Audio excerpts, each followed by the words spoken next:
"We can't keep doing this, Emma."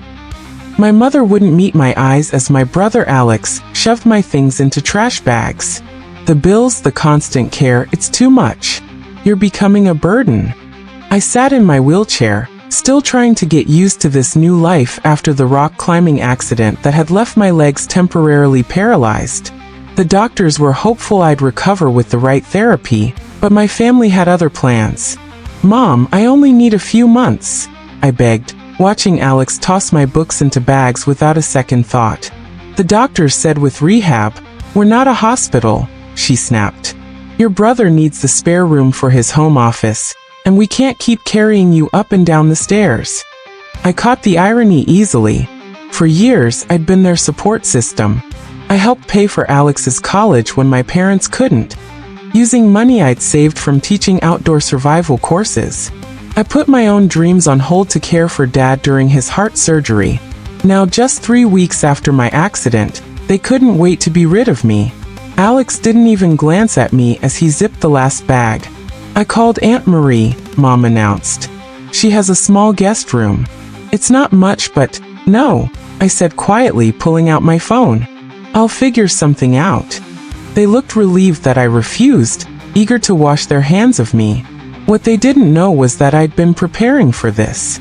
I'd seen the way they looked at me since the accident, like I was broken, a stain on their perfect family image.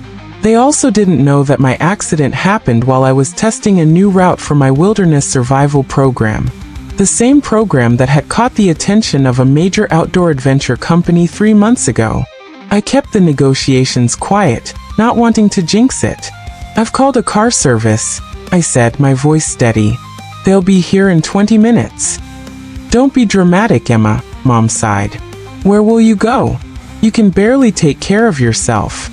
I looked around my childhood room, now empty except for my wheelchair and the hastily packed bags.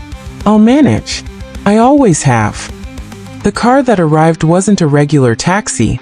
It was a specialized vehicle for wheelchair transport. Their surprise at this small sign of competence was almost funny. "Emma," Alex finally spoke, his voice unsure. "Maybe we should talk about this." "Now you want to talk?" I wheeled myself toward the door. "After you've packed my life into garbage bags?"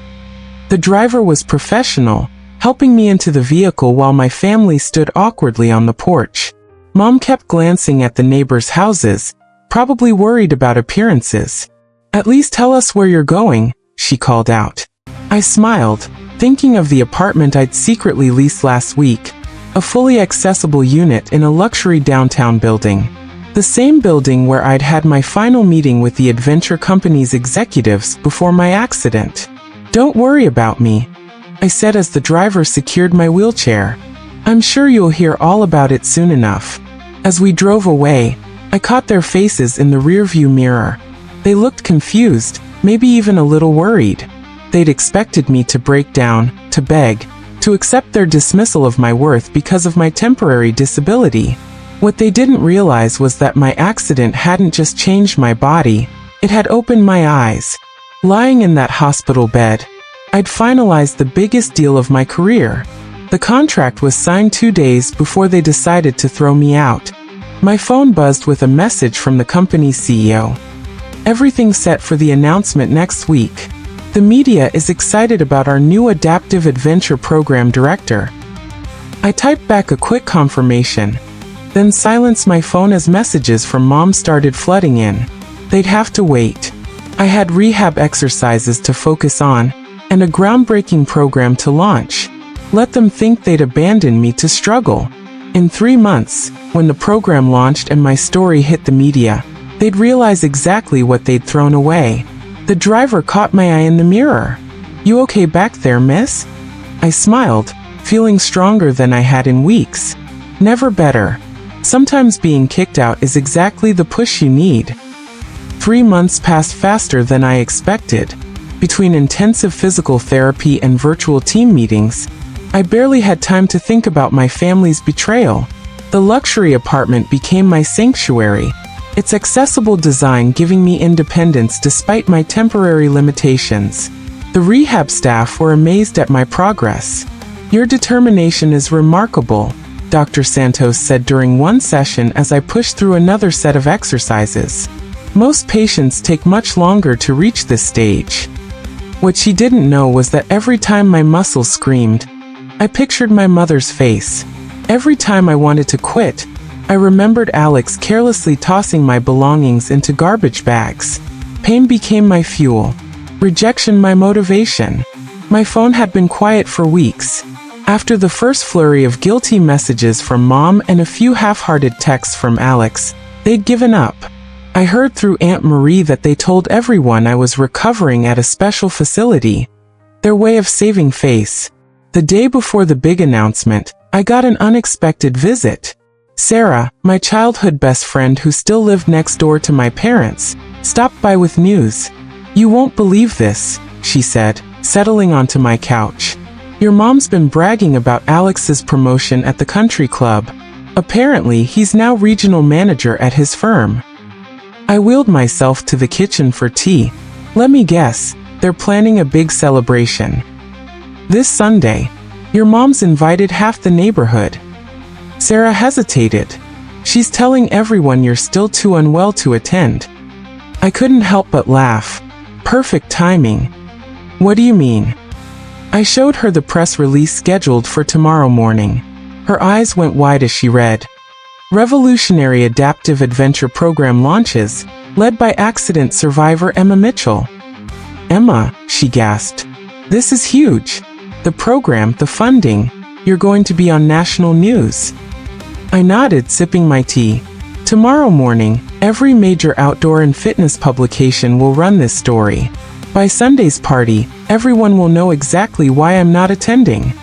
The next morning, everything exploded.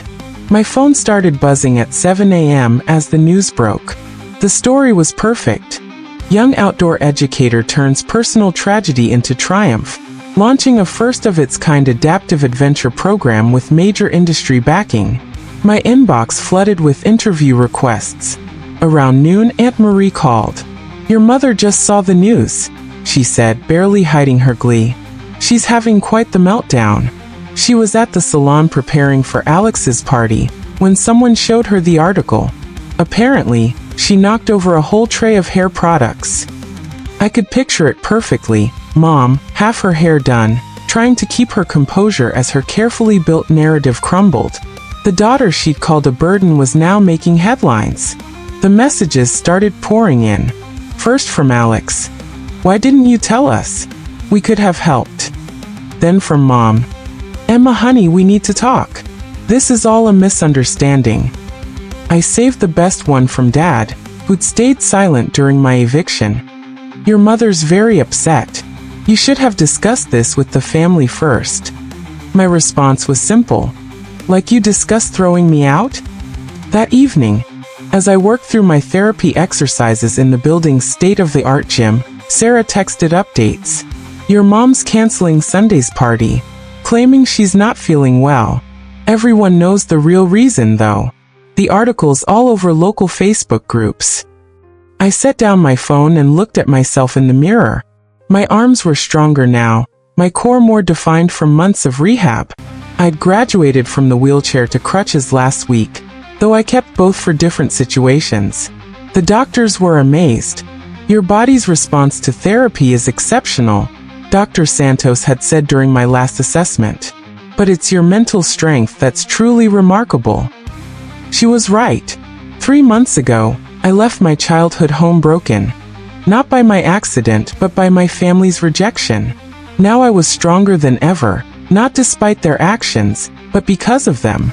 My phone buzzed again, another message from Mom. "Please, Emma, let's talk about this as a family.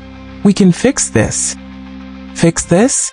As if my success was a problem that needed solving.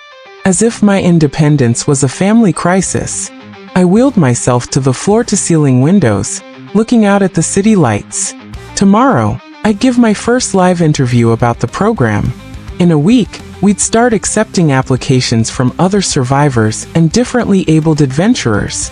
My story was no longer about being kicked out. It was about where I was going. Let them scramble to explain their actions. Let them try to rewrite history. I had bigger mountains to climb. The morning of my first live interview coincided with what would have been Alex's celebration party. Instead of hosting the neighborhood, my parents were huddled around their TV, watching me on Good Morning America. I sat poised in my sleek wheelchair, a deliberate choice, though I could now walk with crutches. Sometimes our greatest setbacks reveal our true path. I told the interviewer, my voice clear and confident. This program isn't just about adaptive adventure sports. It's about showing people that limitations are often just invitations to innovate.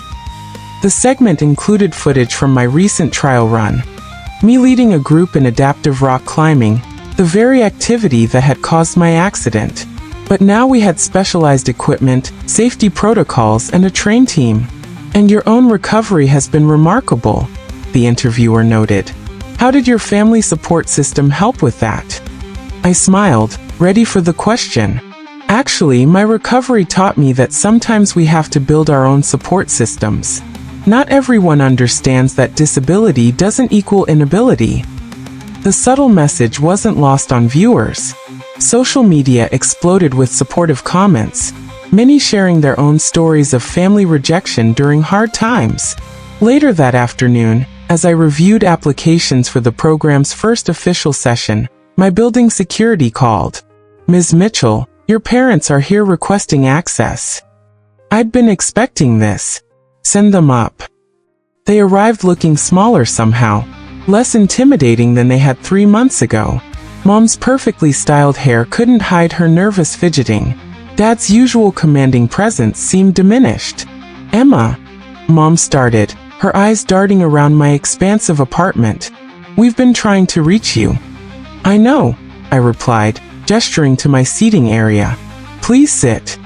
They perched awkwardly on my couch, taking in the adaptive modifications that made the space both accessible and elegant.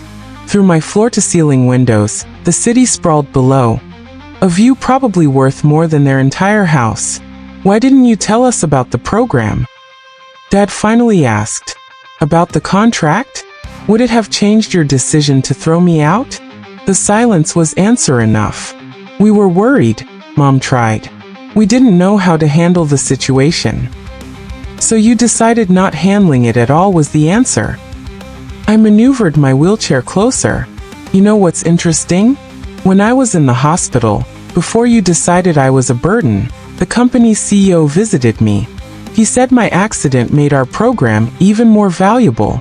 Now I could understand our future participants firsthand. Dad shifted uncomfortably. Where are your parents, Emma? We deserve to know. Like I deserve to know you were planning to kick me out? Or did Alex's need for a home office outweigh my right to recover in my own home? The mention of Alex made Mom flinch. He's very sorry. The promotion, it's not working out as planned. I couldn't help but laugh. Let me guess, the company saw the news. They're not too happy about a manager who threw his disabled sister out of her home. More uncomfortable silence. Emma, Mom pleaded, we can fix this. Come home. We'll convert the downstairs study, make it accessible. I am home, I said, gesturing around my apartment. And I don't need your space anymore. What I needed was your support, and you showed me exactly how much that was worth. Tears welled in Mom's eyes. We made a terrible mistake. Yes, you did, I agreed. But it taught me something valuable. Sometimes the people we expect to lift us up are actually holding us down. I wheeled myself to my desk and picked up some papers. These are applications from people like me, survivors, fighters, people who refuse to be defined by their challenges. That's my family now. Dad stood, his voice gruff with emotion. What can we do? How can we make this right? I handed them a program brochure. You can start by understanding that disability doesn't make someone a burden. These programs will help people rebuild their confidence, strength, and independence. You're welcome to donate, anonymously of course. They left looking defeated, the brochure clutched in Mom's manicured hands. As the door closed behind them, I felt the last weight of their rejection lift from my shoulders. My phone buzzed, another message from the CEO. Applications flooding in after your interview. You're changing lives, Emma. I smiled, wheeling myself to the window. Below, I watched my parents exit the building, looking small against the towering architecture.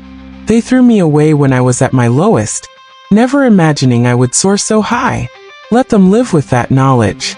Let them explain to their country club friends why they're not part of their daughter's success story. I had mountains to climb, lives to change, and a future to build. Sometimes being kicked out isn't the end of your story, it's the beginning of a better one.